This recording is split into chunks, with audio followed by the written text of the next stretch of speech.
All right, guys, welcome out to the AT&T Performance Studio. I'm Pat Lynch with the Rock Station. Thanks for joining us in studio and online at WJRR.com. Can we make a little bit of noise for some very good friends of this radio station, Sevendust, as they make their return to WJRR. LeJean, Clint, both here, are going to do a couple songs for us. Come on in, guys. Welcome. LJ.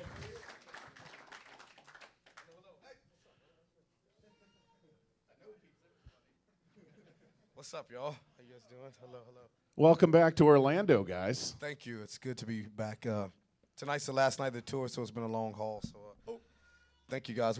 Last night we were at the Ritz in Tampa, so we just barely made it in. We're getting ready to get on the ship tomorrow, so.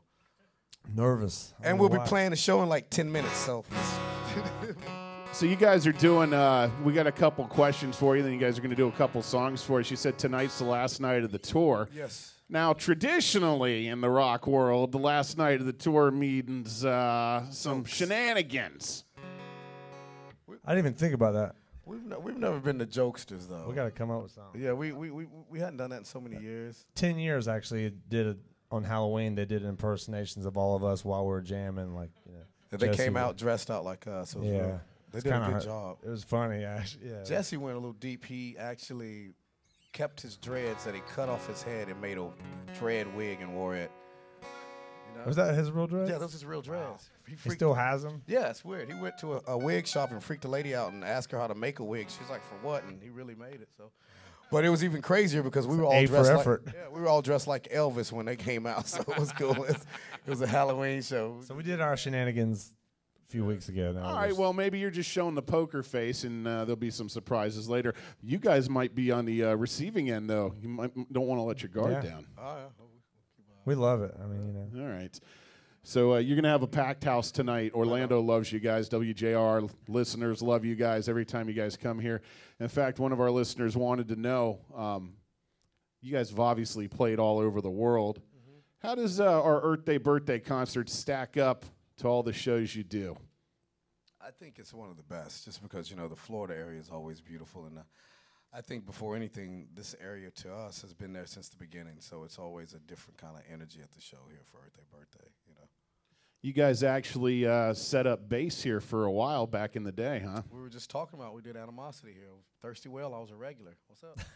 Thirsty Whale, that's right. Coming in hot. Living out, what, in the Metro West area? Yeah, it's in Metro West, yeah. We lived in, I saw some interesting things in Orlando, man. That was the first time I almost wrecked your GoPad. Yeah. Because I was riding it, and that's when GoPads were popular. And I was that gives you an indication of how old. Down the sidewalk, and I'm not used to lizards, and it was like a scene from Jurassic Park.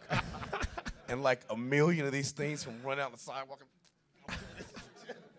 What's going to happen? Back, he was all like, you know, like sweating. He's like, man, I just saw like 3 T-Rexes. And what could have happened if I would have fallen? Yeah, exactly. I mean, would they have taken me somewhere? No. I got to ask you guys, tomorrow is Veterans Day. I know you guys have done a hell of a lot for the troops, and thank you for doing that. You've played multiple shows for those guys. Had a couple listeners who were hoping you guys would wish the Marines today a happy 235th birthday today. Wow, well, we definitely wish the Marines a happy 235th birthday. They're a year older than the country. Hoorah! I like it. That's why we have this country, man. So those men and women that do and serve and sacrifice. I mean, you know, that we were going to Afghanistan and Iraq was just a humbling experience for us. Just to see what they do and the sacrifice. It's not tropical over there. It's a very rough terrain to just exist, let alone carry out the missions, carry out the situations that they're doing on a daily basis. I mean, it's no joke, you know, and it's kind of out of sight, out of mind for a lot of us here. But, you know, unless you have family in the military, you know, you're kind of just oblivious to what they go through. And, you know, hats off to them. Yeah, definitely. On that note, we were just recently in South Korea, too, for the troops. So that was cool. Were you guys scared when you were over there in the war zone? Mm-hmm. Yes. I mean, we weren't on the front lines, but you still, know, with like a guitar and a machine gun, like, let's do this. But it did get scary that one time when, you know, we had to have the Black Hawk fly into a hub where there was only like 300 soldiers called the Diablos, and when you get out, you get right in the Hummer, and the guys are guns, and everybody's. We were on a Black Hawk, just, you know, I mean, what happens if we wreck? You know, like down there, it's bad. I mean, well, if we survive the fall, we're definitely going to get killed. By something. I mean, I don't know. It was like, what are we doing? What are we doing? We're at Sevendust, man. we're like in Afghanistan, like, you know, with our headbands on. And we were shooting 50 calibers out of the helicopters, and, you know, the tanks on the ground. A couple of people weren't tied in, and they didn't realize. And it was like, oh, my God, what are we doing? No, we had a great time. It was incredible. You guys play any of the war video games? You into that at all or no? Call for Duty, man. I love that. Yeah. Yeah. I still call stuff Atari, so I'm not. The old Atari. Atari sold. People don't even get that joke anymore. Like, it's got to be like, you know. Like, what is he saying? Sega Genesis. Huh?